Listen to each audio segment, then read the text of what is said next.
ladies and gentlemen, and what a joy it is to welcome so many of you here tonight as we bring you one of Gilbert Sullivan's most sublime comic creations. I just have one thing to mention. Sadly, our original Pooh Bah has had to withdraw on health grounds, but as they say, the show must go on. So at short notice, our redoubtable chairman, Dave Robinson, has stepped into the role and is playing the part with his customary magnificence and the help of a script. But now will you please put your hands together to welcome our music director, the one and only, the inimitable, Richard Lennox.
where a gentle maiden dwelleth, named Yum Yum, the ward of Cocoa. Oh, prithee speak, oh speak, I pray you. Why, who are you who ask this question?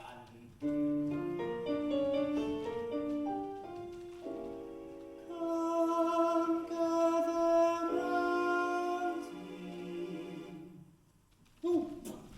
And I'll tell you.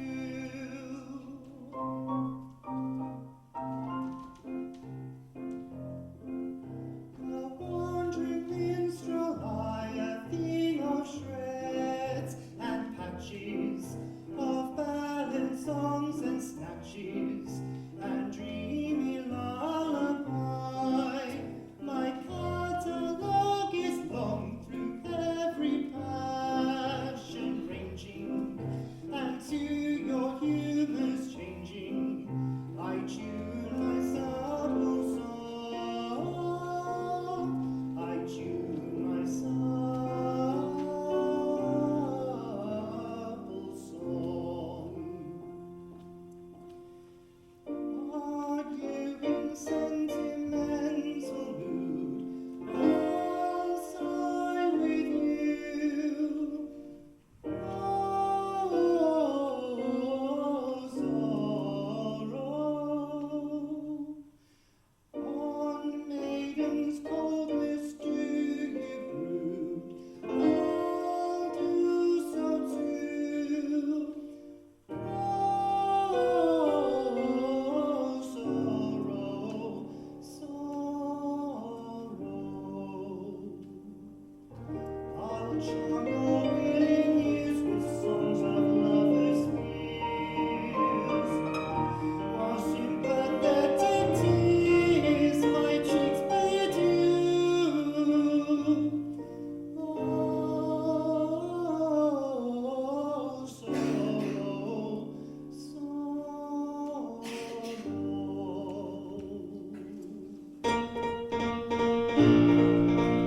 Patriotic sentiment is wanted. I've patriotic ballads cut and dried, for where'er our country's banners may be planted, all other local banners are defied. Our warriors and serried ranks assemble, never can one conceal it if they do, and I shouldn't be surprised if nations tremble before the mighty troops of truth of deity prove.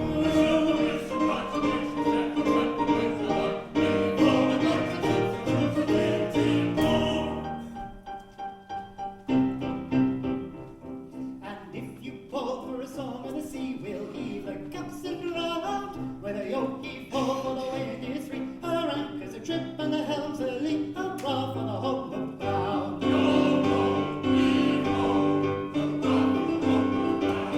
To lay aloft in a howling breeze may tickle a landsman's taste, but the happiest hour a sailor sees is when he's down at an inland town with his Nancy on his knees. The old home and his arm around the waist.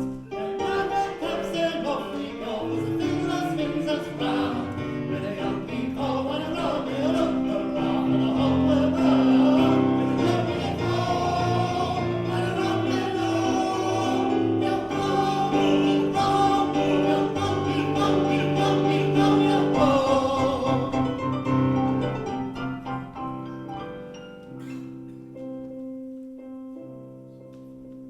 A wandering minstrel, I, a theme of shreds and patches, of ballad songs and snatches, and dreamy lullaby, and dreamy lullaby.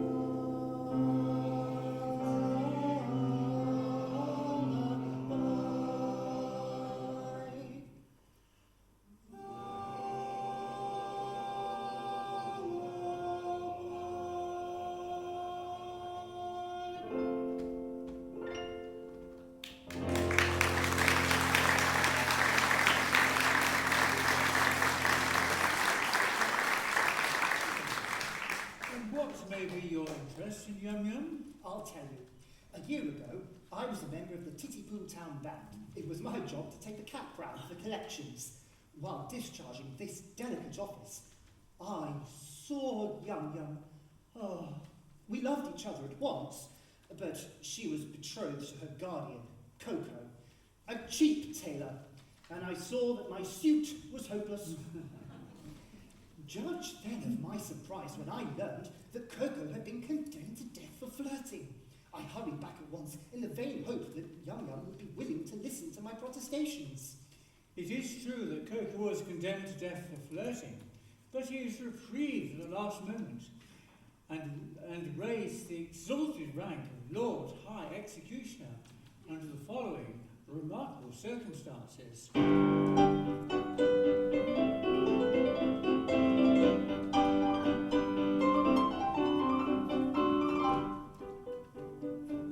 Mikado, virtuous man, when he to rule the land began, he sought to try a plan whereby young men might best be steadied. So he declared in words succinct that all who flirted year or week, Ganesca knew be and elect, should forthward be beheaded, should forthward be beheaded.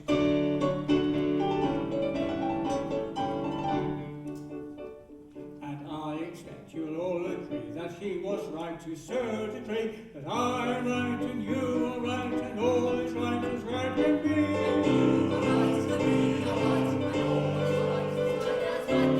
And all is right is right with me.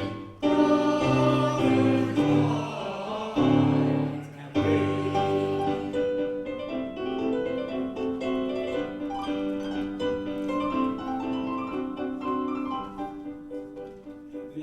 Decree or understand caused great dismay throughout the land, for young and old, shy and bold were equally affected. The youth who winked a roving eye or breathed a non-connubial sigh was thereupon condemned to die. He usually objected, he usually objected.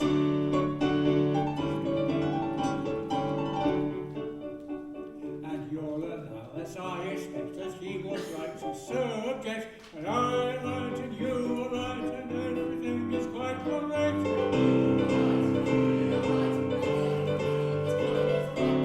Everything is quite correct. All is quite correct.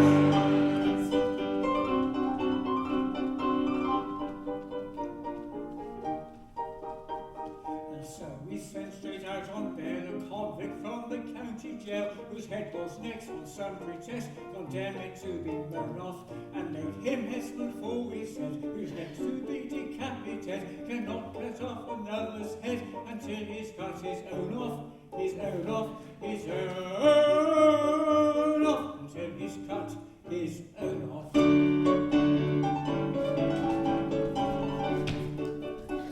And we are right, I think you'll say, to argue in this kind of way, and I'm right and you are right and all is right to you and me. You are right and we are right and all is right and you are right and all is right and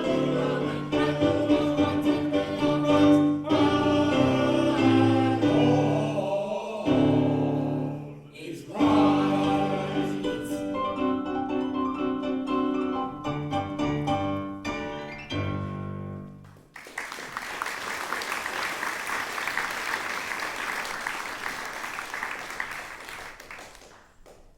Coco, the cheap tailor, Lord High Executioner of Titipu, but that is the highest rank that any citizen can attain. It is.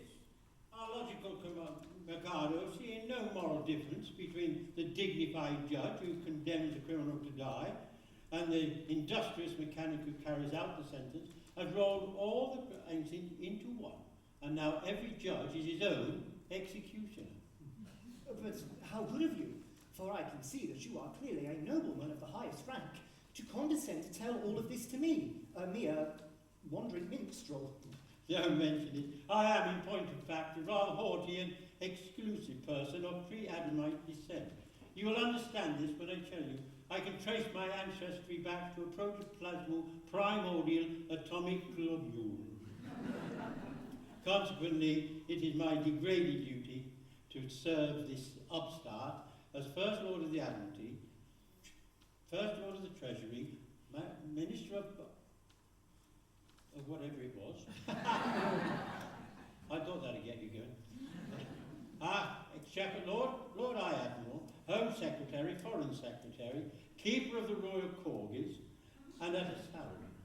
A poobah paid for his services. I, a salaried minion.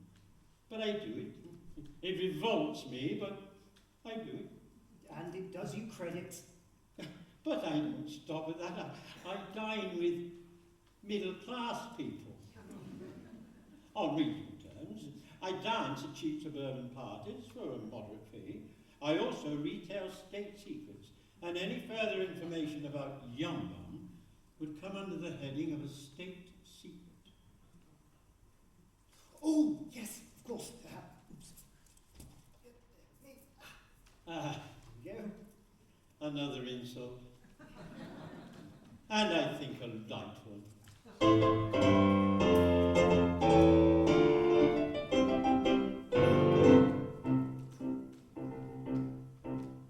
Young man despair, likewise go to Yum Yum the fair. You must not go, it will not do.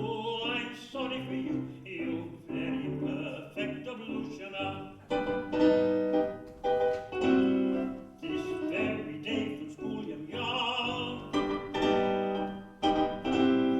will wend away and home come with beat the drum and a rum to wed the Lord High Executioner. And the brass will crash and the trumpet play, and she'll cut and dash on her wedding day. She'll toddle away as Oliver with the Lord High Executioner. And the brass will crash, and the trumpets break, and she'll cut and dash on her wedding day. She'll toddle away as Oliver with the Lord High Executioner.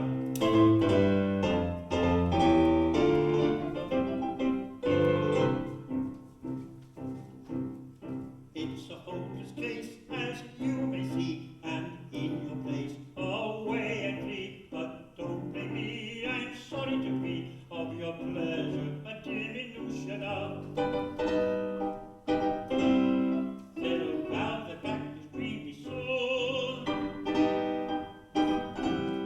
In point of fact, this afternoon, our honeymoon with that buffoon at 7 commences, so you shall know. And the brass will crash, and the trumpet play, and the clock and dash at their wedding day. She'll muddle away as Oliver with the Lord High Executioner. And the brass will crash, and the trumpets break, and she'll cut and dash on her wedding day. She'll toddle away as Oliver with the Lord High Executioner.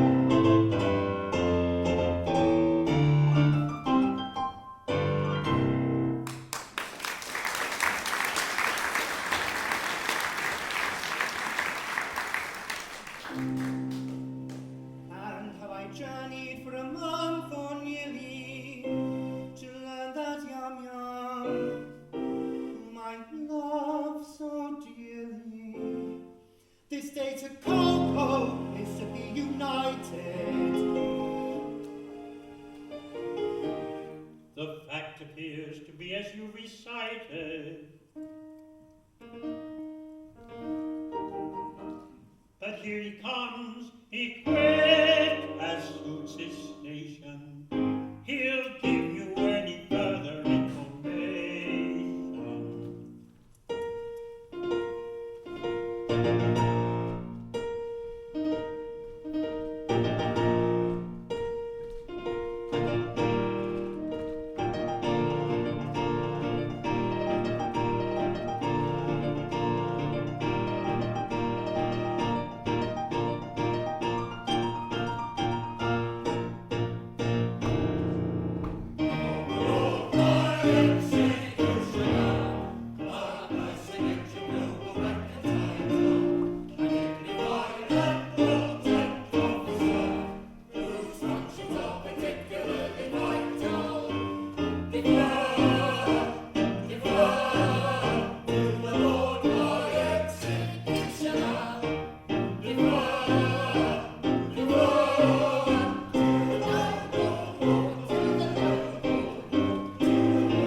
Taken from the county jail by a set of curious chances, liberated then on bail, on my own recognized answers, wafted by a favouring gale, as one sometimes is in trances, to a height that few can scale, save by long and weary dances, surely never had a male, unless was like circumstances, so adventurous a tale, which may rank with most romances, taken from the county jail, by a set of curious chances, surely never had a male, so adventurous a tale.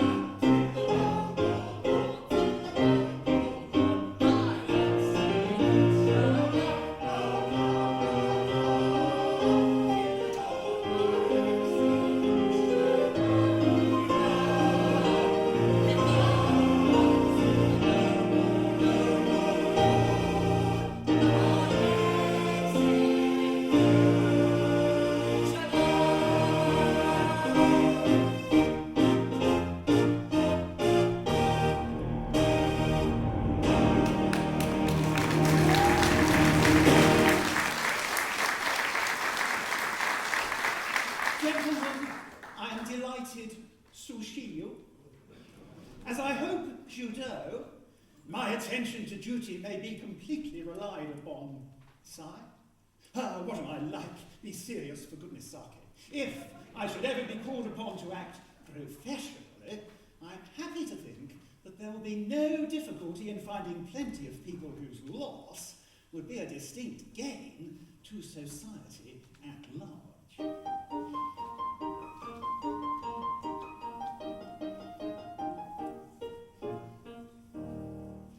As someday it may happen that a victim must be found, I've got a little list of society offenders who might well be underground and who never would be missed. There's the pestilential nuisances who write for autographs, all people who have flabby hands and irritating laughs, all children who are up in dates and floor you with them flat, all persons who on shaking hands shake hands with you like that, and all third persons who on spoiling tete-a-tetes insist. They'd none of them be missed.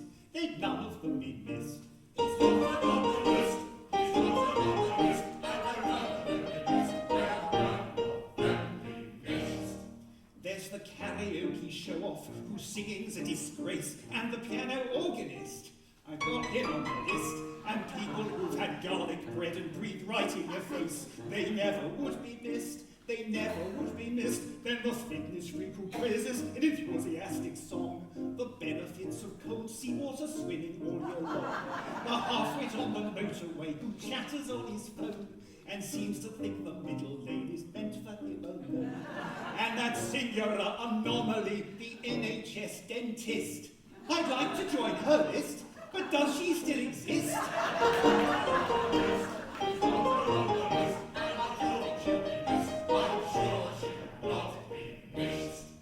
Those football teams from Europe who beat us in World Cups, je vous ai sur ma liste. I've got you on my list. And former working royals who just keep on popping up. We wish that they'd resist. How many has he kissed? And local politicians with annoying seafront plans, or who keep us out of Bristol in our diesel-powered vans. And our parliamentary member, veteran of the ballot box. The next election brings a chance for us to all, tick box, detox, outfox. For it really doesn't matter who you put upon the list, and they none of them be missed.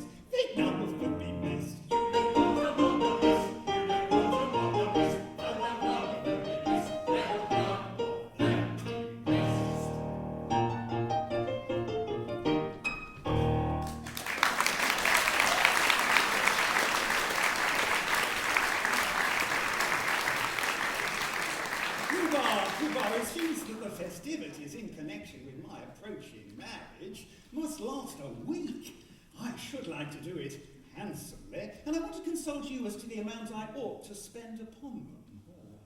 In which of my capacities? First Lord of the Treasury, Lord Chief Justice, Master of the Rolls, Private Secretary? Private Secretary. Suppose we say it's Private Secretary. Well, speaking as your Private Secretary, I should say that as the city will have to pay for it. Don't stint yourself. Do it well. Exactly as the city will have to pay for it. That is your advice. As Private Secretary. Of course, you will understand that as Chancellor of the Exchequer, I would have to see that due economy is observed. Oh, but you said just now, don't stint yourself, do it well. As Private Secretary. And now you say that due economy must be observed. As Chancellor of the Exchequer.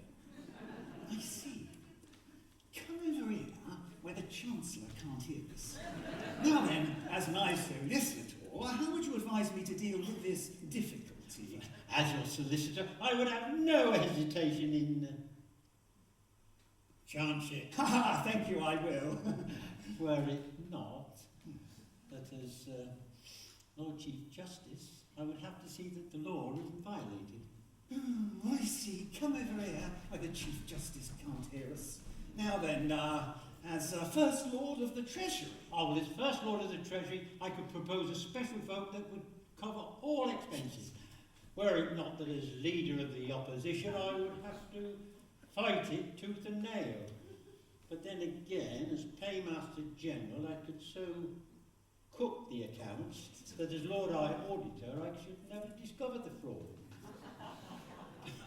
But then again, as Archbishop of Titipu, I would feel that I would have to admit my sins and turn myself over into my own custody of Chief Commissioner of Police. That's extremely awkward. I don't say that all these high officers of state couldn't be squared, but it is right to tell you they wouldn't be so degraded in their own estimation if they weren't insulted by a considerable bribe. Oh, the matter shall have my careful consideration. But my bride and her sisters approach, and any little compliment on your part, such as an abject grovel in a characteristic Japanese attitude, would be esteemed a favour. No money, no grovel.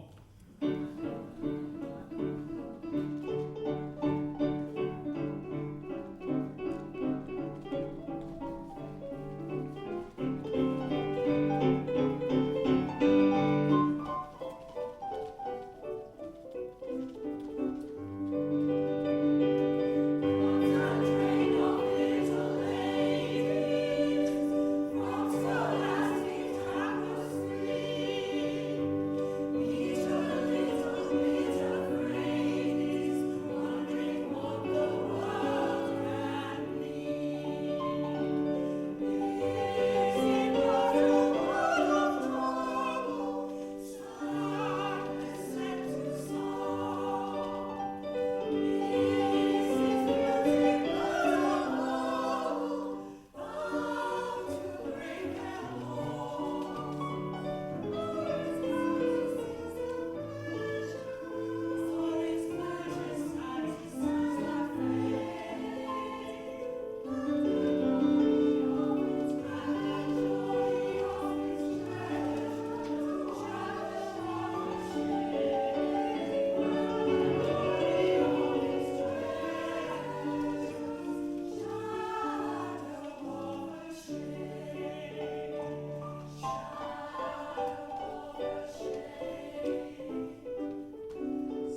bride that is to be. You're not going to kiss me before all these people. Oh, well, that was the general idea. Seems odd, doesn't it? It's rather peculiar. I expect it's all right. Must have a beginning, you know. Well, I know nothing of these things, of course, but I've no objection if it's usual. Oh, it's quite usual, eh, Lord Chamberlain? I have known it done. Mwah. For goodness, that's over. Oh. Why? That's never you. Oh, I haven't seen you in ever so long. I'm not usually I beg your pardon. Will you present me? Oh, this is the musician. Oh, one at a time, if you please. If you please, this is the gentleman who used to play so beautifully on the Marine Parade? Oh yes, I think that was the name of the instrument. Sir, I have the misfortune of loving your ward Yum. Oh, I know that I deserve your anger. Anger? Oh, not a bit, my boy. Why, I love her myself. Charming little thing, isn't she? Pretty eyes, nice hair, taking little thing altogether. Thank you so much for backing my opinion on that. Thank you so much. Goodbye. I beg your pardon. What is this? Customer coming to try this on? That is a tremendous swell. Oh, it's alive! Oh. Go away, little girls, go away. Can't talk to little girls like you. Go away, then, dears. Allow me to present you, Pooh-Bah. These are my 3 wards. The one in the middle is my bride-elect. Well, what do you want me to do with them? Mind, I will not kiss them. No, you shall not kiss them. A small bow, a mere nothing. You needn't mean it, you know. Well, it goes against the grain. They are not young ladies, they are young persons. Come, make an effort. There's a good nobleman. Very well, but I won't mean it. How do you do, little girls? How do you do? Oh, my protoplasmal ancestors. That's very good. I see nothing to laugh at. It is very awkward for me to have to say, how do you do, little girls? How do you do to young persons? I am not in the habit of saying, how do you do, little girls? How do you do to anyone under the rank of stockbroker. Don't laugh at him. He can't help it. He's under treatment for it. Never mind them. They don't understand the delicacy of your position. Well, we know how delicate it is, don't We we? certainly do. Yes, how a nobleman of your importance can do it at all is something I never can, never shall understand.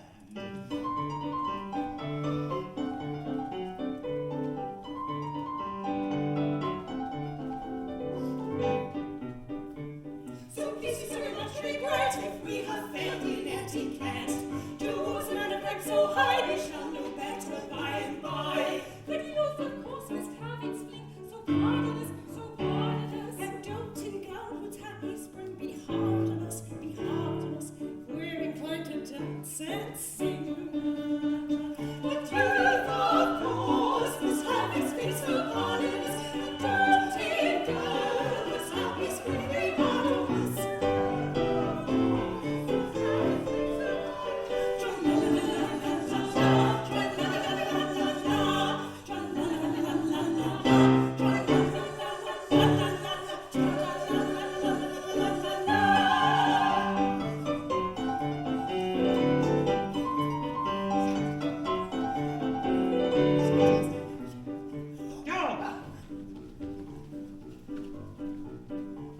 I think you ought to recollect you cannot show too much respect to one of the highly titled few, but nobody does, so why should you? That youth, of course, must have its fling. It's hard on us, it's hard on us. To our prerogative we bring, so pardon us, so pardon us, if we decide to dance and sing. But youth, of course, must have its fleet, so pardon us. And dirty girls have its fleet, be hard on us.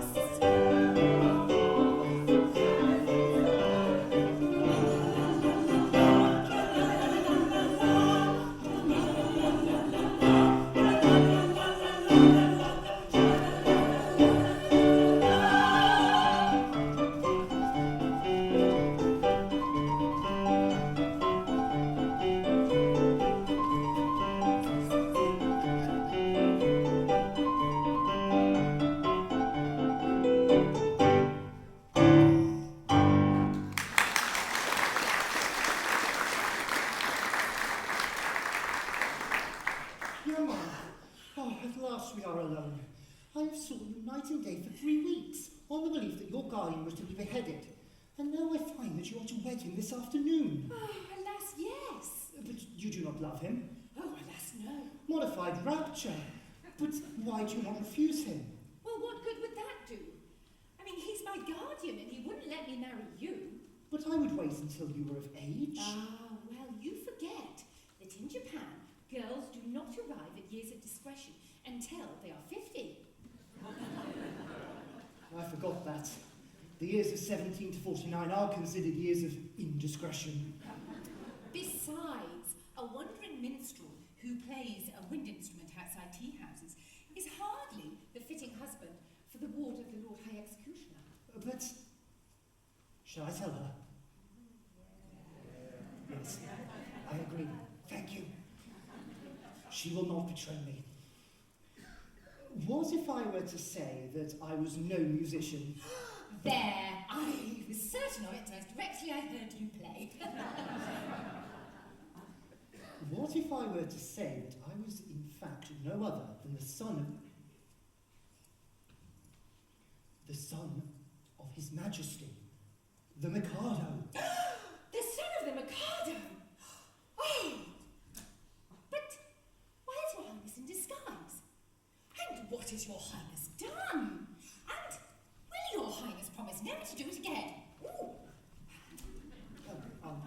Please, I'll tell you.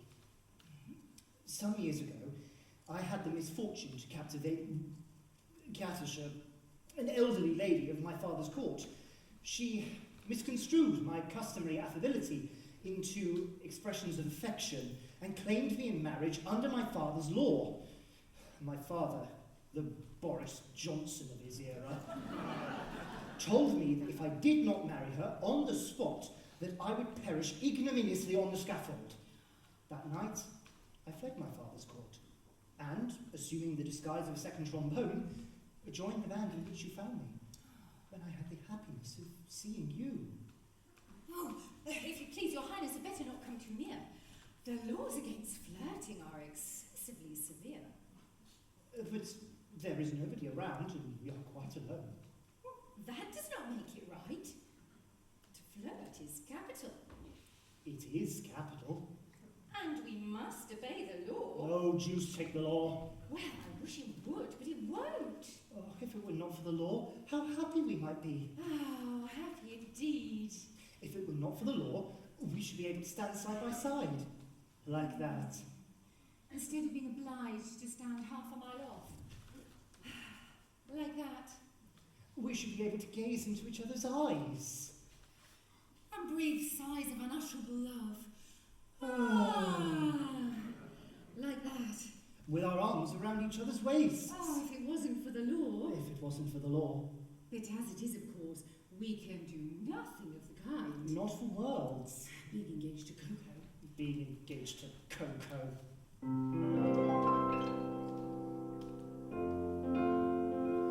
Were you not to Coco plighted, I would say in tender tone, loved one, let us be united, let us be each other's own. I would merge your rank and station, worldly sneers are not to us, and to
happiness is wrapped up in that little parcel. Really, it hardly seems worthwhile.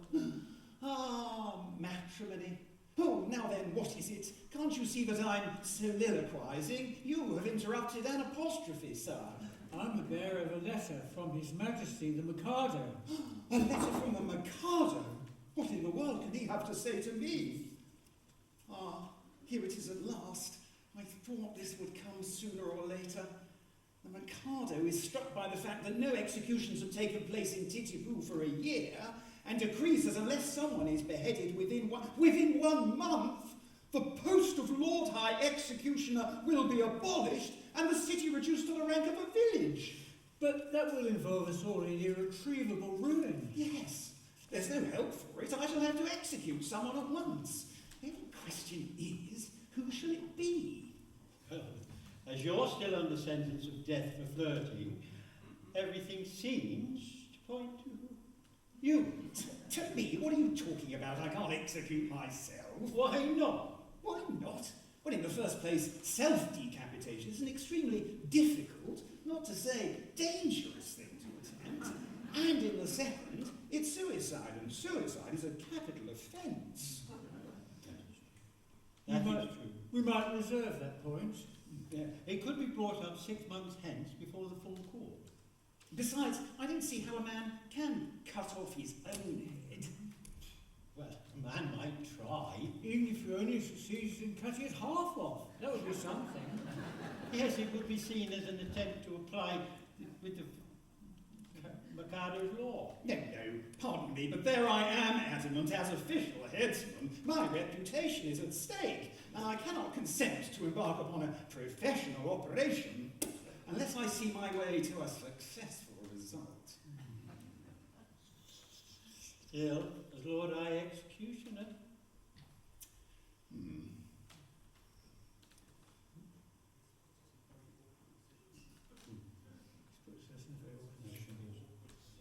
It's all right for you, but this would put us in a very awkward position. My good sir, awkwardness of your position is grace itself compared with that of a man engaged in the cutting off of his own head. I'm afraid unless you can find a substitute. A substitute? Yes, nothing easier. Pooh-bah, I appoint you Lord High Substitute. I would be delighted. Such an appointment would fulfill my fondest dreams. But no, at any cost, I must draw lines on my insatiable ambition. I am so proud, if I allowed my manly pride to be my guide, I'd volunteer to quit despair instead of you in a minute or two. But family pride must be denied and set aside and mortified and mortified.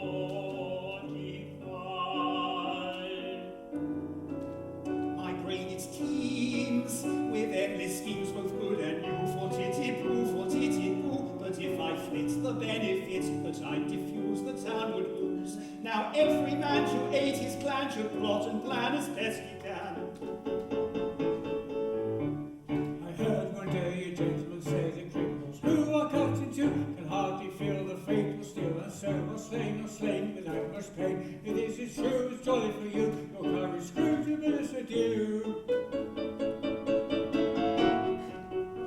I am so proud. My brain is teems with endless schemes, both good and new, for titty-poo, but if I flit the benefit that I diffuse, the town would lose.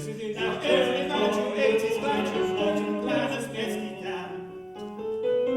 And so, although I'm ready to go, yet recollect 'twere disrespect did I neglect to thus effect this end direct. So I object. And so, although I'm ready to go, yet brightly find to brightly shine to deck the line of a hero fine with grief on die, I must decline. And go and show the friend and foe how much you dare. I'm quite aware it's your affair, yet I declare I take your share, but I don't much care. So I object. So I object. chair, I lie your chair.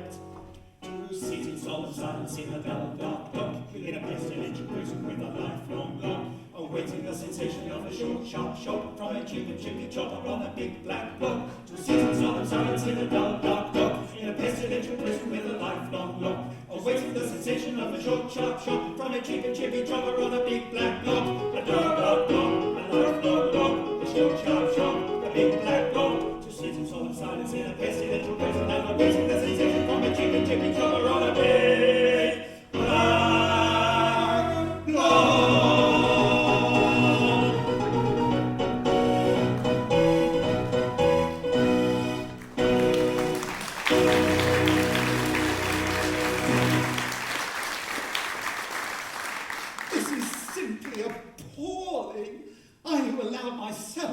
Respited at the last moment simply in order to benefit my native town, and now required to die in a month's time, and that by a man whom I have loaded with honours.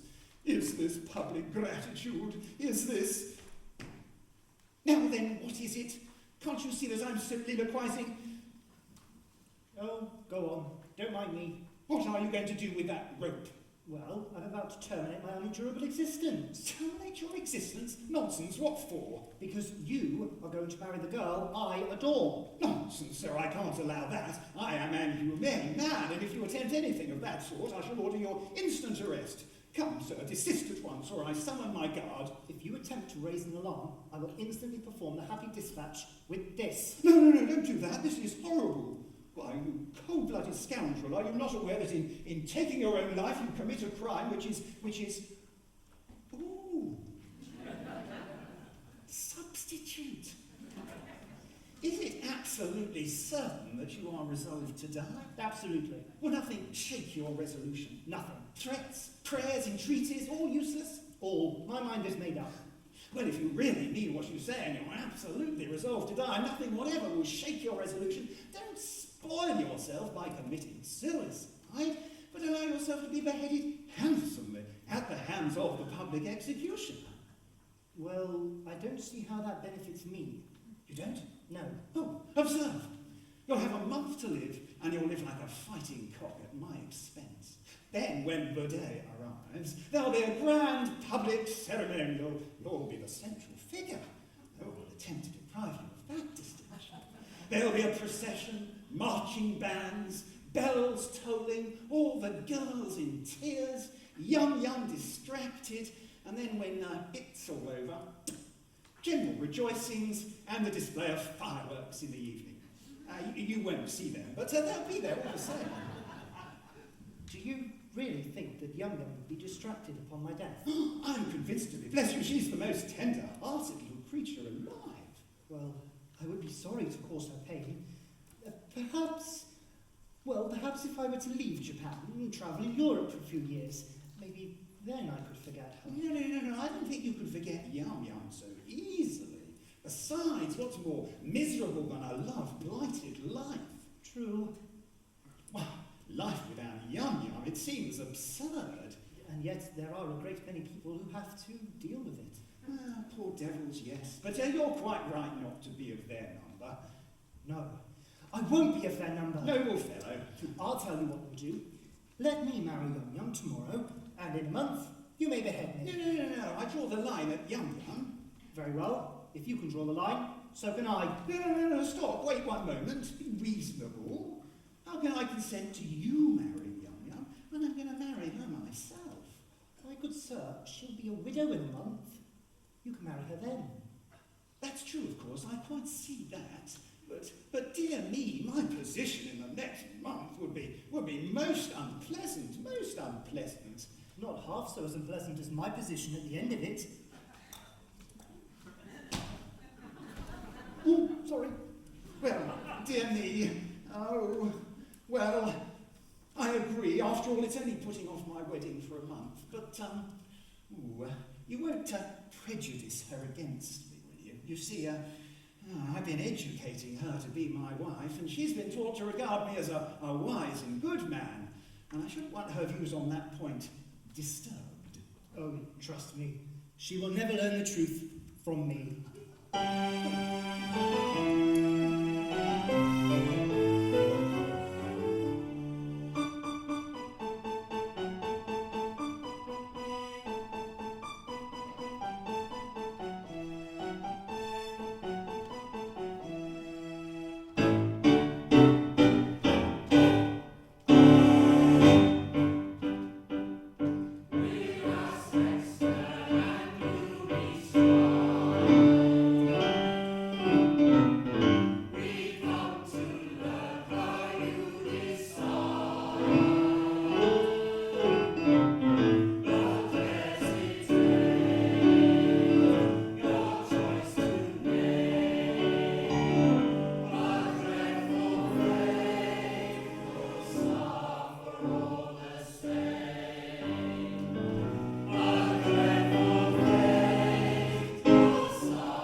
frontier. The Japanese equivalent of tis Nanki-Poo. I think he'll do. Yes, yes, he'll. He gives his life if I yum surrender. Now I adore that girl with passion tender, and could not yield her with a ready will, or her a lot, if I did not adore myself with passion tender still, with passion tender still. Ah, yes, he loves himself with passion tender still. Take her, no, not you, silly. Take her, she's yours.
mind. Give me my place, O rash, O base. Thy heart and mind, give me my place, O fool, O blind, O rash, O base. Thy heart and mind, give me my place. O fool, O blind, O rash, O base. Cheek that rulest where wisdom serves, bright eye that foolest heroic nerves, rose lip that scorneth your laden years, smooth tongue that warnest who rightly hears. Thy doom is nigh, pink cheek, bright eye. Thy knell is rung, rose lip, smooth tongue. Thy doom is nigh, thy knell is rung, pink cheek, bright eye, rose lip, smooth tongue. Thy doom is nigh, thy knell is rung. Pink cheek, bright eye, rose lip, smooth tongue.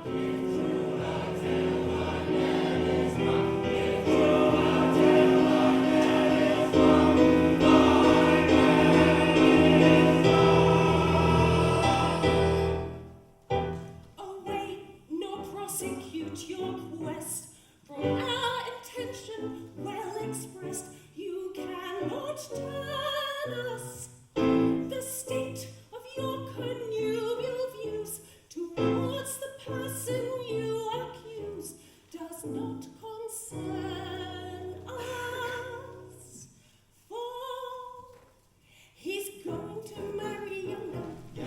Your anger be buried, all will be merry. I think you had better succumb. Come, and join our expressions of glee. On this subject, I pray you be dumb. You'll find there are many who went for a penny the world, for guidance is none. There's lots of good fish in the sea. On this subject, I pray you be dumb.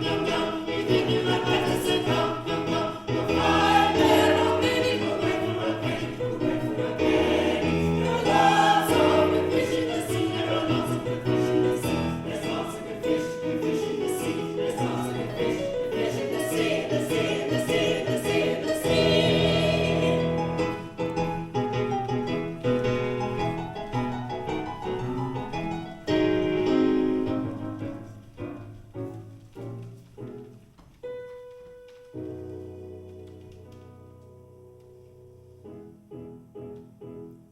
The hour of gladness is dead and gone. In silent sadness I live alone. The hope I cherished all lifeless lies, and all has perished. All has perished, save the love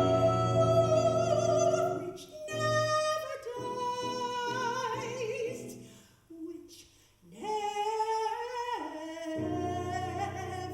dies.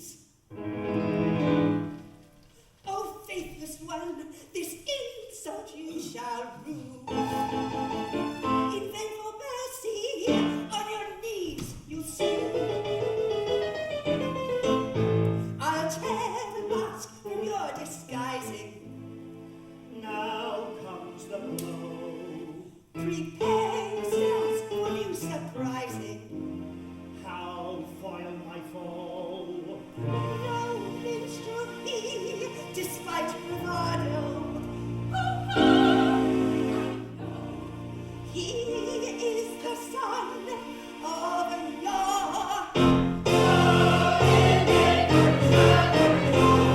In vain you interrupt with this tornado. He is the son of your.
let it brim with dew. Try if you can cry, we will do so too. When you're summoned, start like a frightened roe. Flutter, little heart, colour, come and go. Modesty at marriage tide well becomes a pretty bride. Modesty at marriage tide well becomes a pretty bride.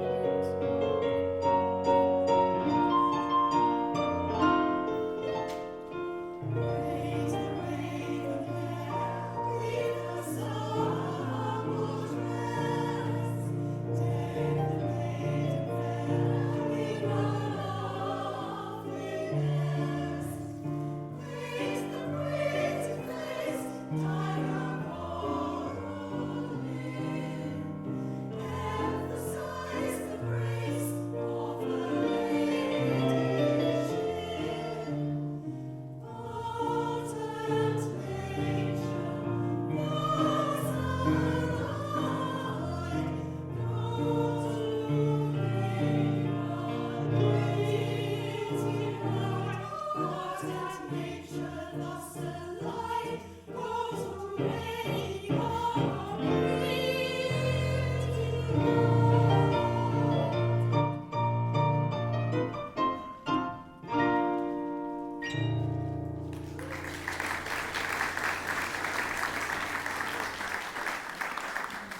Yes, I am indeed beautiful.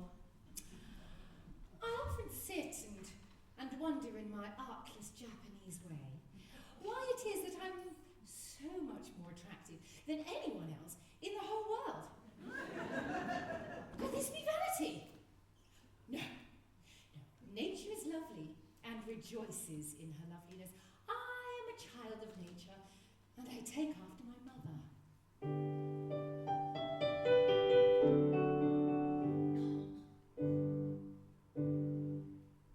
The sun whose rays are all ablaze with ever-living glory does not deny his majesty, he scorns to tell a story. He don't exclaim, I blush for shame, so kindly being done.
happiest girl in Japan. Oh, the happiest girl indeed. For she is indeed to be envied who has attained happiness in all but perfection. In all but perfection. Well, dear, it can't be denied that the fact that your husband is to be beheaded in a month is, in its way, a drawback. It does seem to take the top of it, you know. I don't know. It all depends. Well, at all events, he will find it a drawback. Not necessarily. Bless you. It all depends. Well, I think it's very indelicate of you to refer to such a subject on such a day. I mean, if my married happiness is to be Cut short. cut short in a month, you might let me forget it. And on her wedding morn, Oh, they've been reminding me that in a month you're to be beheaded. Yes, we've been reminding her that in a month you're to be beheaded. Yes, we've been reminding her that in a month you're to be beheaded. some bridegrooms might be depressed by this sort of thing. A month? Ah, what's a month? These divisions of time are purely arbitrary. Who says 24 hours makes a day? There is a popular impression to that effect. Well, then we'll change it. We'll call each second a minute, each minute hour, each hour a day, and each day a year. At that rate, we'll have about 30 years of married happiness between us. Oh, and at that rate, this interview has already lasted 4 hours and 3/4. Well, how time flies when one's thoroughly enjoying oneself. That's the spirit. Come. Let us not be downhearted. Every cloud has a silver lining. Yes, yes. Let's be perfectly happy. By all means, let's thoroughly enjoy ourselves. It's absurd to cry. Ha, ha, ha, ha, ha. Quite ridiculous. Ha, ha, ha.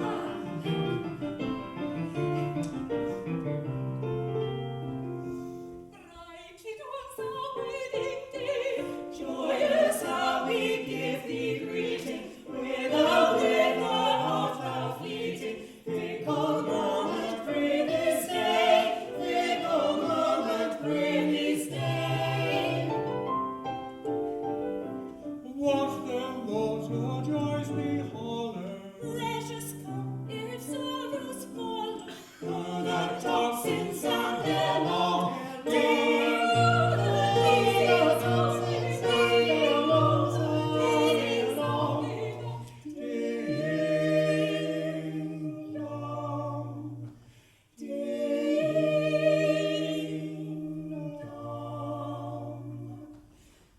Until the shadows fall.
Go on, don't mind me. Oh, it seems that we're distressing you. Never mind, I must get used to it. Only please do it by degrees. Begin by putting your arm round her waist. There, let me get used to that first. Oh, wouldn't you like to retire?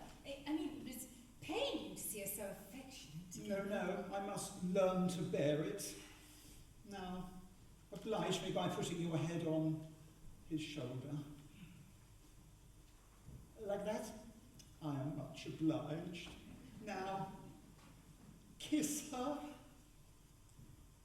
Oh, thank you. It's simple torture. Oh, come. After all, it's only for a month. No, it's no use deluding oneself with false hopes. What do you mean? My child, my poor child, how shall I break it to her? My little bride who was to have been. Was to have been? Yes, you can never be mine. What do you mean? I have just ascertained that by the Mikado's law, when a married man is beheaded, his wife is buried alive. Buried alive? Buried alive. It's a most unpleasant death. But whom did you hear this from? Oh, from Pooh Bah. He's my solicitor. Well, you might be mistaken. So I thought. So I consulted the Attorney General, the Lord Chief Justice, the Master of the Rolls, the Judge Ordinary, and the Lord Chancellor. They were all of the same opinion. Never knew such unanimity on a point of law in my life. But wait one moment. This law has never been put into force. Not yet. You see, flirting is the only crime punishable by decapitation, and married men never flirt, do they? I'd quite forgotten that. Well, I suppose I'm to take it that my dream of married happiness is at an end. Darling, I don't want you to think I'm being very selfish, and I love you with all my heart. I don't think I could love anyone else half as much. But when I agreed to marry you, my own, I had no idea, Pet, that I should be buried alive in a month. Well, neither did I. It's the first I've heard of it. And it makes a difference, doesn't it? It certainly does, yes. You see, buried alive is such a stuffy death. You're right. I call it a beast of a death. You see my difficulty. Yes, and you see my own. If I insist upon you carrying out your promise, I doom you to a hideous death. But if I release you, you marry Coco at once. Here's a howdy-do, if I marry you. When the time has come to perish, then the maiden whom you cherish shall be slaughtered too. Here's a howdy-do, here's a howdy-do. Here's a pretty mess, in a month or less. I must die without a wedding, let the bitter tears I'm shedding witness my distress. Here's a pretty mess, here's a pretty mess. Here's a state of things, to her life she clings. Matrimonial devotion doesn't seem to suit her notion, burial it brings. Here's a state of things, here's a state of things. With a passion that we take from what we can go adore, but the laws of common sense we ought to ignore. If what I say is true, 'tis death to marry you. Here's a pretty state of things, here's a pretty howdy-do. Here's a pretty state of things, a pretty state of things. Here's a howdy-do. For if what I say is true, I cannot marry you. Here's a pretty state of things.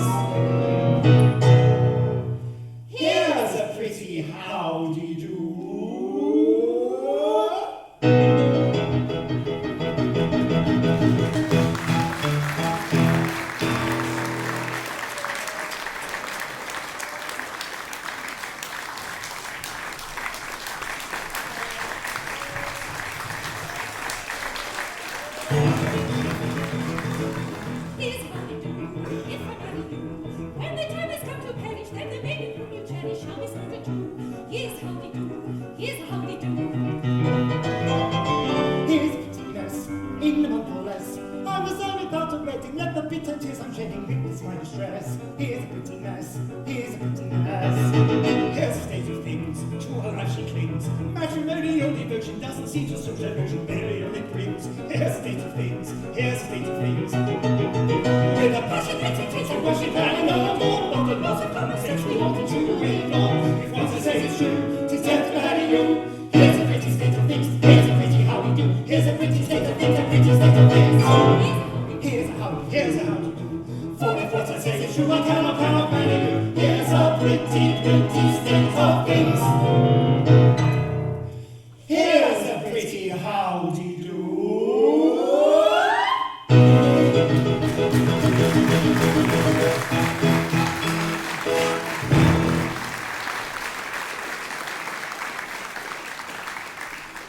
My poor boy, I'm really very sorry for you. Well, thank you, old chap. You see, I'm really quite helpless. Yes, I can see that. I can't conceive anything more distressing than having one's marriage broken off at the last moment. But you shan't be disappointed at the wedding. You shall come to mine. That's awfully kind of you, but I'm afraid I must decline. Oh, why so? Because today I die. What do you mean? Well, I can't live without Yum Yum. So, this afternoon, I'll perform the Happy Dispatch. No, pardon me, I can't allow that. Well, why not? Why, hang it all, you're due to be beheaded in a month's time. If you commit suicide, what's to become of me? Why, I might have to die in your place. It would certainly seem so. Oh, now then, Lord Mayor, what is it? The Mikado and his suite are approaching the city and will be here in 10 minutes. The Mikado, he's come to see whether his orders have been carried out. Now look here, you know, this is getting serious. A bargain's a bargain, and you really mustn't frustrate the ends of justice by committing suicide. As a man of honour and a gentleman, you are bound to die ignominiously at the hand of the public executioner. Very well. Then behead me. What, now? Yes, now. Chop it off, Coco, chop it off. Pardon me, I don't go about prepared to execute gentlemen at a moment's notice. Why, I've never even killed a blue bottle. Still, as Lord High Executioner. My good sir, as Lord High Executioner, I've got to kill him in a month's time. I'm not ready yet. I don't know how it's done. I mean to look on YouTube. I intend to begin with a guinea pig and work my way up through the animal kingdom until I come to a second trombone. Well, you don't suppose that as an humane man, I'd have accepted the post of Lord High Executioner if I hadn't thought that duties were purely nominal. I can't kill you. I can't kill anything. I can't kill anybody. Oh, come, my good man. We all have unpleasant duties that we must discharge at times. After all, if I don't mind it, why should you? Remember, sooner or later, it must be done. Must it? I'm not so sure about that. What do you mean? Why should I kill you when making an affidavit that you've been executed would do just as well? Here are plenty of witnesses: the Lord Chief Justice, the Lord High Admiral, the Home Secretary, the Foreign Secretary, the Levelling Up Secretary, and the Avon and Somerset Police and Crime Commission. But where are they? Well, there they are. They'll all swear to it, won't you? Am I to understand that all us high officers of state are to perjure ourselves to ensure your safety? Oh, why not? You'll be grossly insulted, as usual. Will the insult be cash down or by credit transfer? It will be a ready money transaction. Very well. Concoct your theory and I'll endorse it. But life without Yum Yum... Oh, yum. Bother yum. Commissioner, go and fetch yum. Take yum and marry yum, only go away and never come back again. Ah, here she is. Yum, are you particularly busy? Not particularly. Have you 5 minutes to spare? Yes. Well, go along with His Grace the Archbishop of Titipu. He'll marry you at once.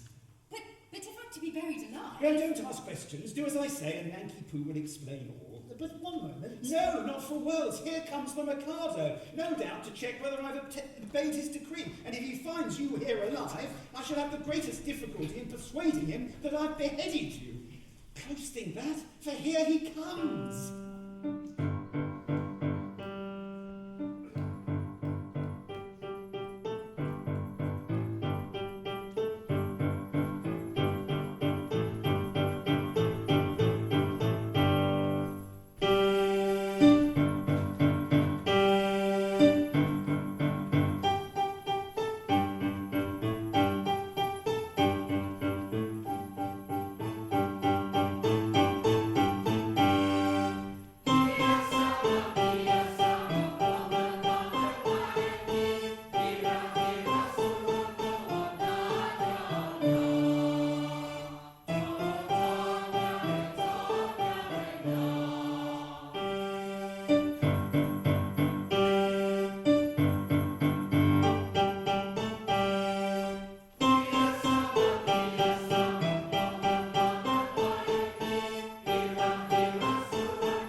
From every kind of man obedience I expect. I'm the Emperor of Japan. And I'm his daughter-in-law elect. He'll marry his son, he's only got one, to his daughter-in-law elect. My morals have been declared particularly correct. But they're nothing at all compared to those of his daughter-in-law elect. Bow, bow to his daughter-in-law elect. Bow, bow to his daughter-in-law elect.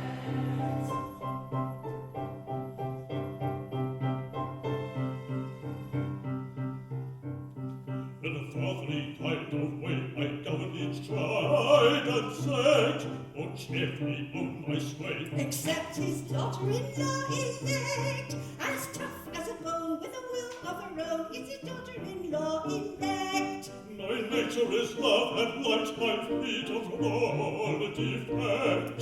Is insignificant quite compared with his daughter-in-law elect. Bow, bow to his daughter-in-law elect. Bow, bow to his daughter-in-law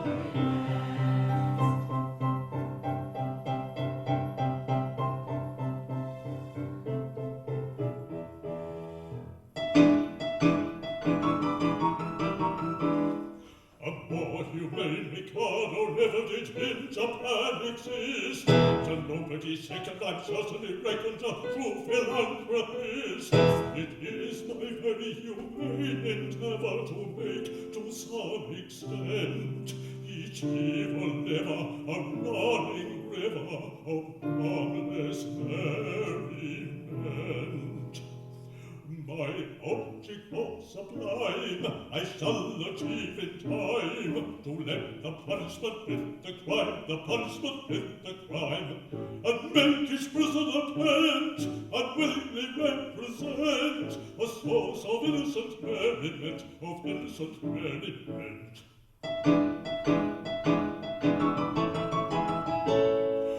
Prosy, dull society sinners will chatter and bleat and bore, assent to his sermons of mystical Germans who preach from 10 till 4. The amateur tenor whose vocal bill is poor, 'tis hard to shirk, shall during off hours exhibit his powers to Madame Tussauds waxwork. The lady who dyes a chemical yellow or stains her grey hair puce, or pitches her figure is painted with vigour and permanent walnut juice. The idiot who in railway carriages scribbles on window panes, we only suffer to ride on a buffer in the parliamentary trains.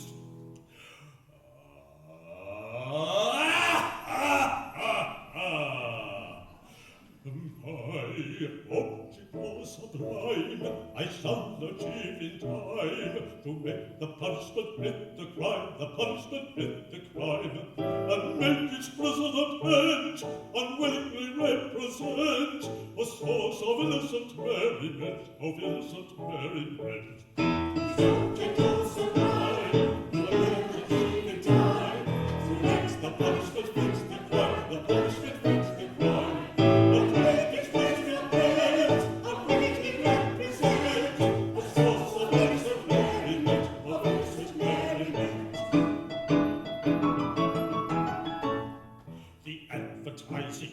Who wears with tales of countless cures, his teeth are exact and reenacted by terrified amateurs.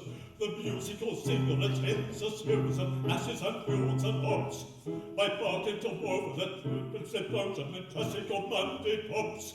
The billiard sharp whom anyone catches his moves extremely hard, is made to dwell in a dungeon cell on a spot that's always barred, and there he plays extravagant matches in fitness finger scores on a cloth untrue with a twisted hue and elliptical repeated balls.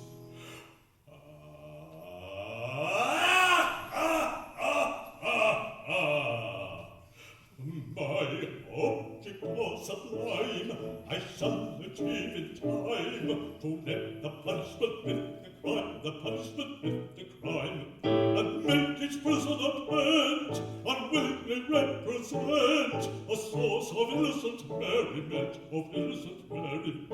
The object was the crime, I tell the tune in time, so let the punishment fit the crime, the punishment fits the crime, and make each prisoner bent, unwillingly represent a source of innocent merriment,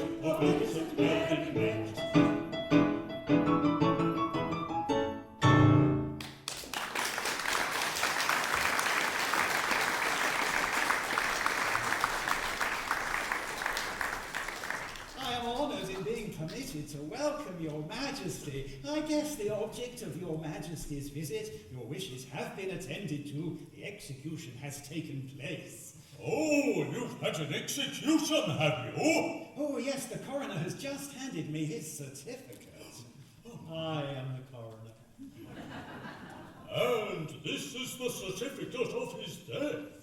At Titty-Boo, in the presence of the Lord Chancellor, Lord Chief Justice, Attorney General, Secretary of State for the Home Department, Lord Mayor, and groom of the second floor front. They were all there, Your Majesty. I counted them myself. Very good house. I wish I'd been there in time for the performance. A tough fellow he was too, a man of gigantic strength. His struggles were terrific. It really was a remarkable scene. Describe it.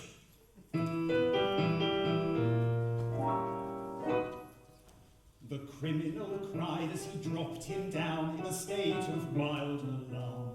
With a frightful, frantic, fearful frown, I bared my big right arm. I seized him by his little pigtail, and on his knees fell he.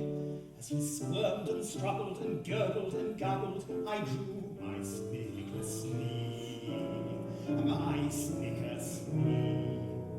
Oh, never shall I forget the cry of the shriek that shrieked he, as I gnashed my teeth when from its sheath I drew my snicker sleeve.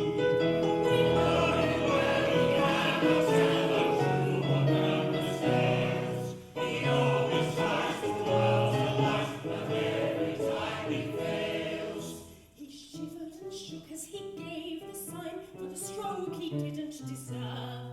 When all of a sudden his eye met mine, and it seemed to brace his nerve, for he nodded his head and kissed his hand and whistled an air did he, as the sabre true cut cleanly through his cervical vertebrae, his vertebrae.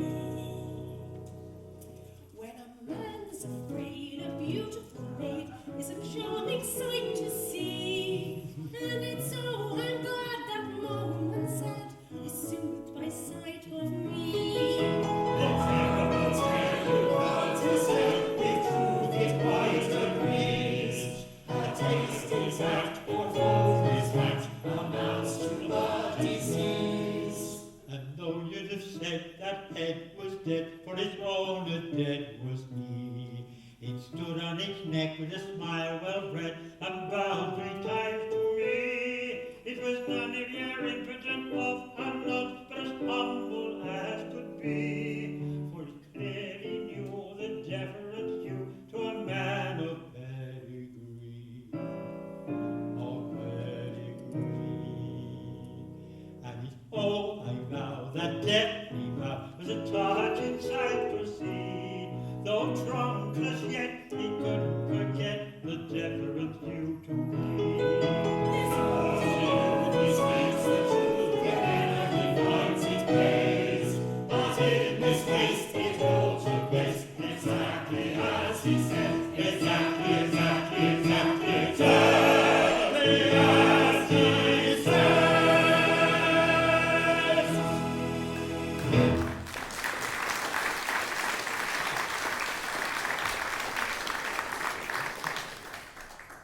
Oh, this is very interesting, and I should like to have seen it. But we came about a totally different matter. A year ago, my son, the heir to the throne of Japan, bolted from our imperial court. Indeed. Did he have any reason to be dissatisfied with his position? None whatever. On the contrary, I was going to marry him. Yet he fled. I am so surprised that he should have fled from someone so lovely. That's not true. No. You hold that I am not beautiful because my face is plain. But you know nothing. You are still unenlightened. Learn then that it is not in the face alone that beauty is to be sought. My face is unattractive. It is. But I have a left shoulder blade that is a miracle of loveliness. People come miles to see it. My right elbow has a fascination that few can resist. Allow me. It is on view Tuesdays and Fridays on presentation of a visiting card. And as for my circulation, it is the largest in the world. And yet he fled. And is now masquerading in this town, disguised as a second trombone. A second trombone? Yes, would it be troubling you too much to ask you to produce him? He goes by the name of Nanky Poo. Nanky Poo. Oh, it's quite simple. That is, it's rather difficult. In point of fact, he's gone abroad. Gone abroad? His address? Western Superman. What's the matter? See that? His name, Nanky Poo, beheaded this morning. Where shall I find another? Dear, this is very tiresome. My poor fellow, in your anxiety to carry out my wishes, you have beheaded the heir to the throne of Japan. I beg to offer an unqualified apology. Yes, we simply hadn't the least notion. I had no idea. Of course you hadn't. How could you? Come, my good fellow, don't distress yourself. It was no fault of yours. If a man of exalted rank chooses to disguise himself as a second trombone, he must take the consequences. It really distresses me to see you take on so. I've no doubt he thoroughly deserved all he got. We are infinitely obliged to your majesty. Much obliged, Your Majesty. Very much obliged, Your Majesty. Obliged? Not a bit. Don't mention it. How could you tell? We couldn't tell who the gentleman really was. No, it wasn't written on his forehead, you know. It might have been on his pocket handkerchief, but Japanese don't use pocket handkerchiefs.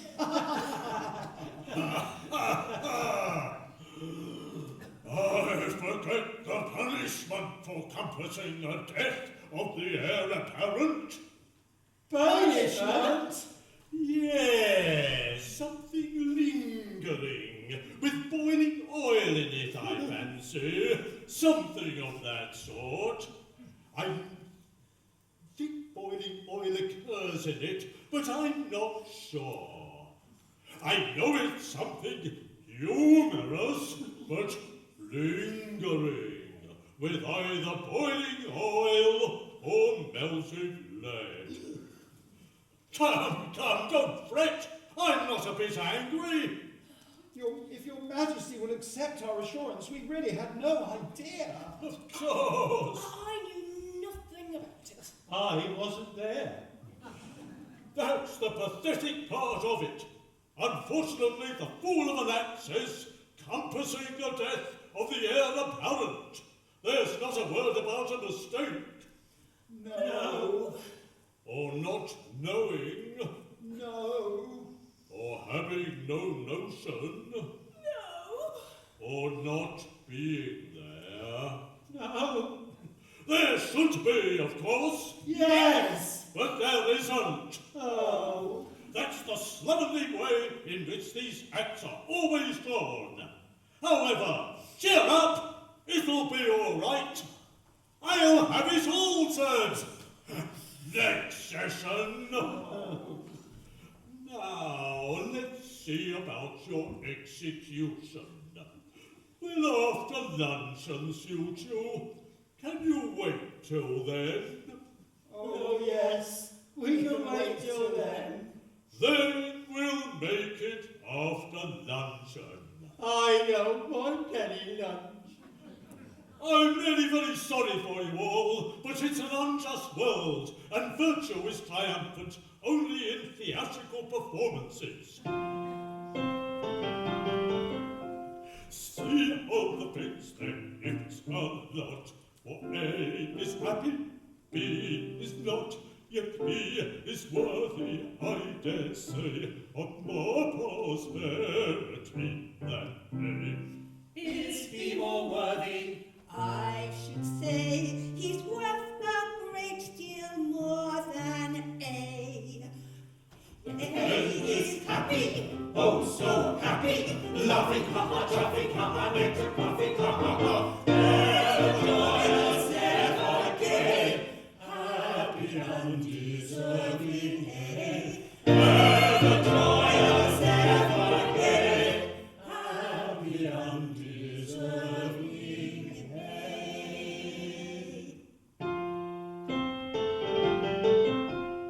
If I were fortune, which I'm not, he should enjoy his happy lot, and A should die in misery. That is assuming I am B. But should they perish? That should be, of course, assuming I am B. B should be happy, oh so happy, laughing, ha-ha, chuffing, ha-ha, nectar, puffing, ha-ha-ha. But condemned to die is he, wretched meritorious he. But condemned to die is he, wretched meritorious he.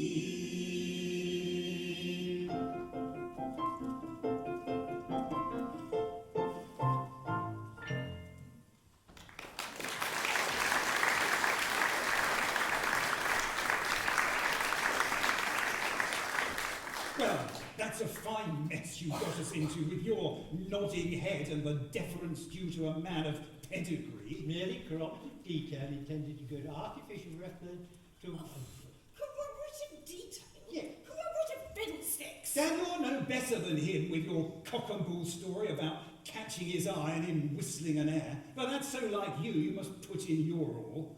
What about you with your big right arm? Oh, snickersnee. Yeah, well, never mind about that now. There's only one thing to be done. Nanky Poo hasn't set off yet. He needs to come back to life again at once. Oh, here he is. Nanky Poo, I've good news for you. You're reprieved. Oh, well, I'm afraid it's far too late for that. I'm a dead man, and we're off on our honeymoons. No, nonsense. A terrible thing has just happened. It seems that you're the son of the Mikado. Well, yes, but that happened quite some time ago. Oh, is this the time for airy persiflage? Your father is here, and with Katisha. My father? Yes, he wants you particularly. So does she. Oh, but he's married now. But my good girl, what has that got to do with it? Katisha claims me in marriage, but obviously I can't do that considering I'm already married. Consequently, she will insist upon my execution. And if I am executed, then my lovely wife would have to be buried alive. You see our difficulty? Yes, I don't know what's to be done. There is one way in which it could work. If Katisha could be persuaded to marry you, then she would have no further claim on me, meaning I can come back to life without the fear of being put to death. I marry Katisha? I really think that is the only course. But my good girl, have you seen her? She's something appalling. That's only her face. She has a left elbow I believe her right heel is greatly admired by connoisseurs. My good sir, I decline to pin my heart upon any lady's right heel. Well, it remains to be seen. Whilst Katisha is single, I prefer life as a disembodied spirit. When Katisha is married, life would be as welcome as the flowers in spring.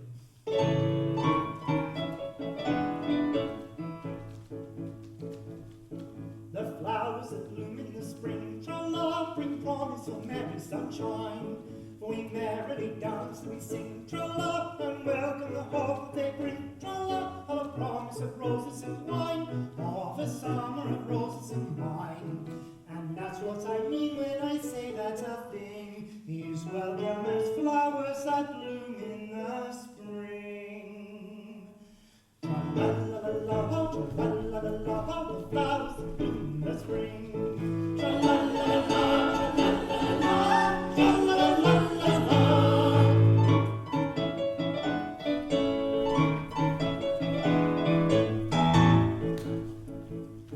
The flowers that bloom in the spring, tra-la, have nothing to do with the case. I've got to take under my wing, tra-la, a most unattractive old thing, tra-la, with a caricature of a face, with a caricature of a face. And that's what I mean when I say all I sing. Oh, bother the flowers that bloom in the spring, tra-la-la-la-la, tra-la-la-la-la, oh, bother the flowers of spring, tra-la-la-la, tra-la-la-la-la, tra-la-la-la-la-la.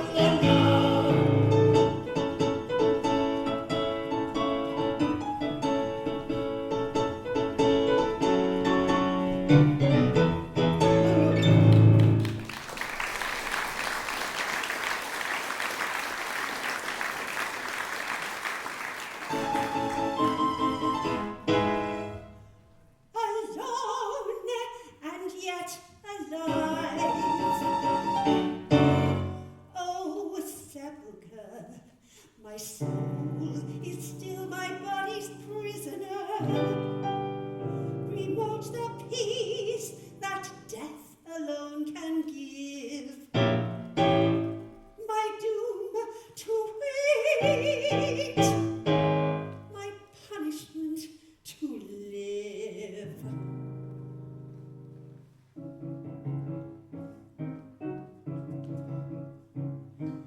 Hearts do not break, they sting and ache for old love's sake, but do not die.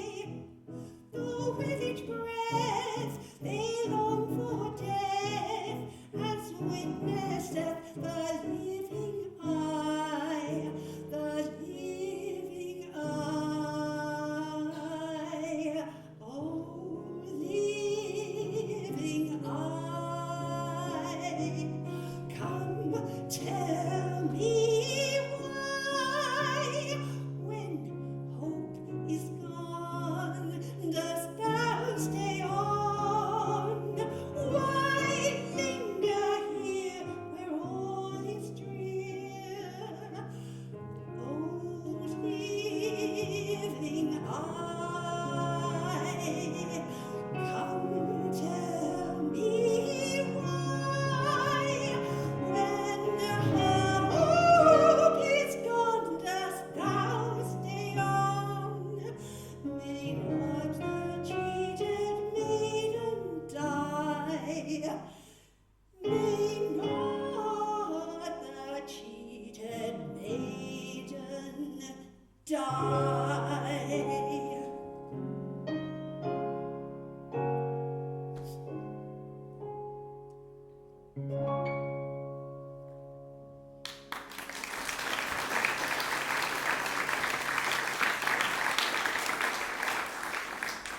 Katisha? The miscreant who robbed me of my love. But vengeance pursues. They are heating the cauldron. Katisha, behold a suppliant at your feet. Katisha, mercy. Mercy! Had you mercy on him? See here, you who have slain my love. He didn't love me, but he would have loved me in time. acquired taste.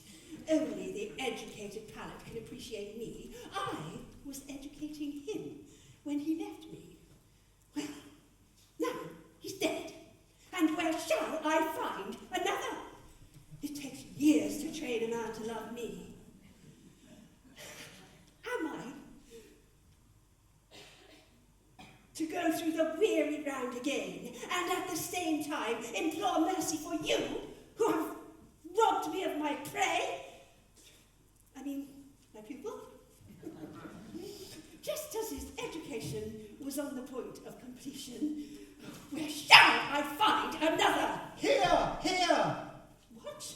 Katisha, for years I have loved you with a white-hot passion that is slowly but surely consuming my very vitals. Shrink not from me. If there is aught of woman's mercy in your heart, turn not away from a love-sick suppliant whose every fibre thrills at your poignant touch. True it is that under a poor mask of disgust I have endeavoured to conceal a passion whose inner fires are boiling the oil, boiling the soul within me. But the fire will not be smothered. It defies all attempts at extinction, and breaking forth all the more eagerly for its long restraint, it declares itself in words that will not be weighed, that cannot be schooled, that should not be too severely criticised. Katisha, I dare not hope for your love, but I will not live without it. Darling! You, whose hands still reek with the blood of my betrothed, dare to utter words of passion to the woman you have so foully wronged. I do. Accept my love, or I perish on the spot. Go to. Who knows as well as I that no one ever yet died of a broken heart? You know not what you say. Listen.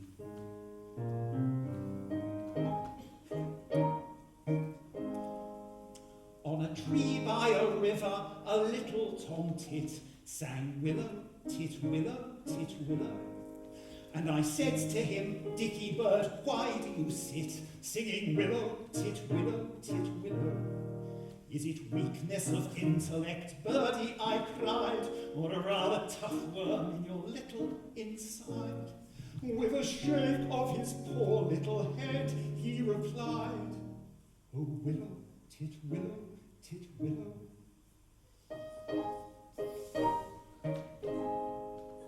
He slapped at his chest as he sat on that bough, singing willow, tit willow, tit willow. And a cold perspiration bespangled his brow. Oh, willow, tit willow, tit willow. He sobbed and he sighed, and a gurgle he gave. Then he plunged himself into the billowy wave. And an echo arose from a suicide's grave.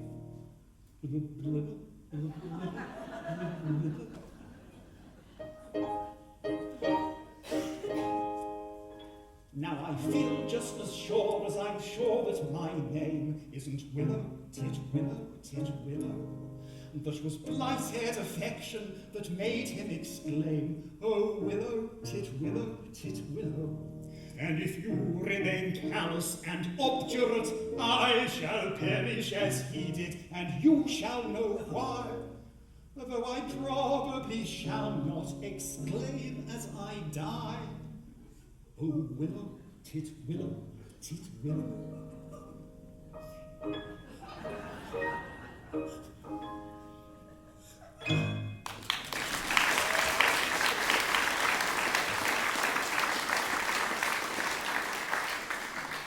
Did he really die of love? He really did. All on account of a cruel little hen? Yes. Oh, poor little chap. It's an affecting tale, and quite true. I knew the bird intimately. Did you? He must have been very fond of love. His devotion was something extraordinary. Poor little chap. And if I do the same to you, will you go and do... If I don't accept your offers, will you go and do the same? At once. Oh, no! No, you mustn't do that! Oh, no, not that at all. Oh, I am a silly little goose. You are. And you won't hate me if I'm just a little teeny-weeny bit bloodthirsty, will you? Hate you? Oh, Katisha, is there not beauty even in bloodthirstiness? My idea, exactly.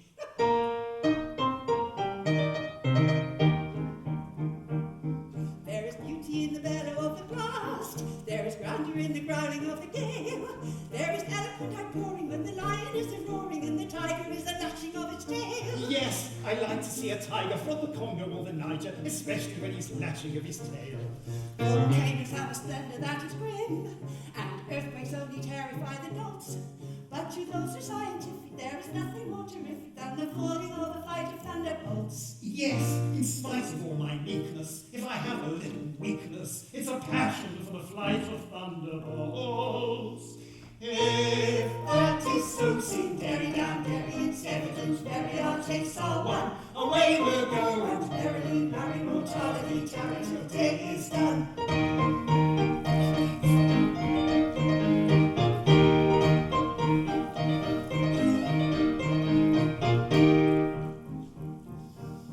There's beauty in extreme old age. Do you think that you are elderly enough? Information I'm requesting on a subject interesting is a maiden all the better when she's tough. True, and despite an Indian, it's the general opinion that she'll last a good deal longer when she's tough. Are you old enough to marry, do you think? Won't you wait until you're 80 in the shade? There's a fascination frantic with a ruin that's romantic. Do you think you are sufficiently decayed? To the matter that you mention, I have given some attention, and I think I am sufficiently decayed. If that is so, sing derry down derry, it's evident derry our tastes are one. Away we'll go and merrily marry mortality, down till day is done. If that is so, sing derry down derry, it's evident derry our tastes are one. Away we'll go and merrily marry mortality, down till day is done. Sing derry down derry, we'll merrily marry mortality, down till day is done.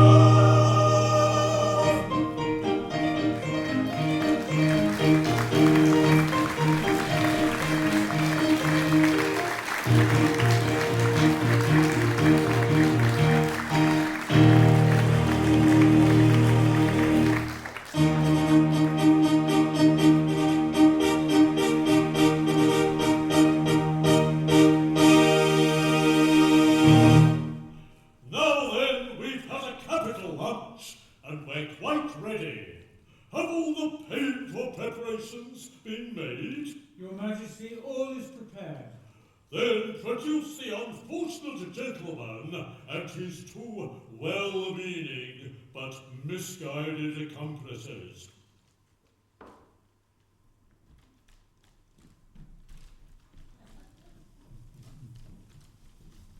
Mercy. Mercy for Coco. Mercy for Pity Sin. And mercy even for Pooh Bah. I beg your pardon, I don't think I quite caught that remark. Mercy, even for Pooh Bah. My husband that was to have been has been beheaded. And I've just married this miserable object. Oh, you've not been long about it. Oh, we were married before the registrar. I am the registrar. I see. But my difficulty is that, as you have slain the heir apparent... The heir apparent is not slain. Bless my heart, my son! Hello, Daddy.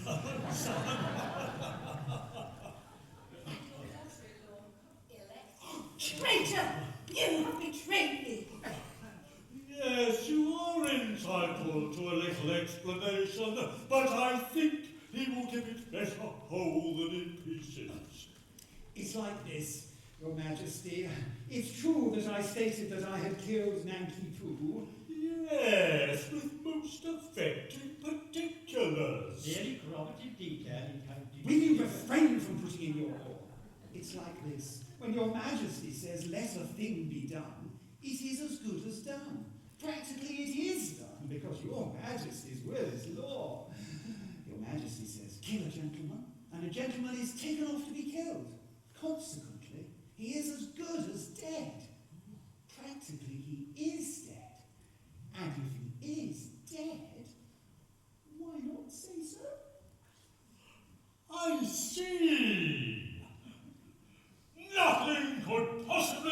satisfactory.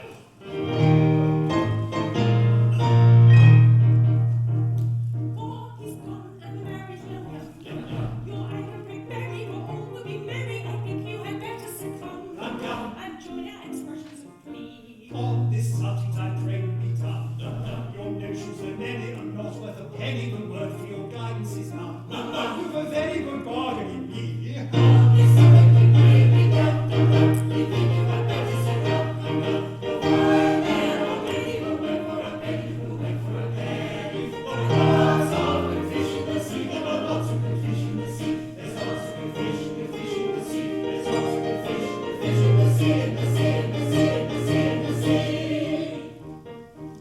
The threatened clouds has passed away. What What more the night may come to see.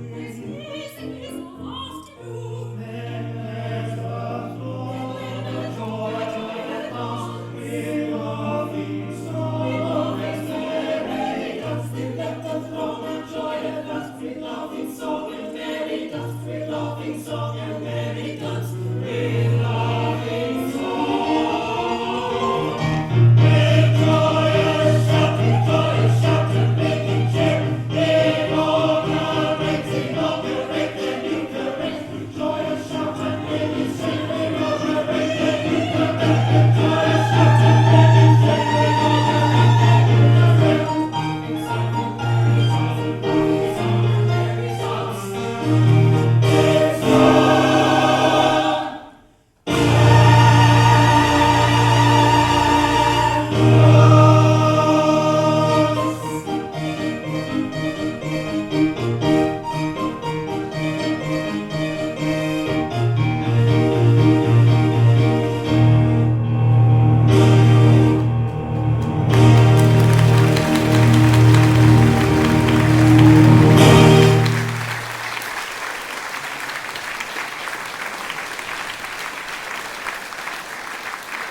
Thank you.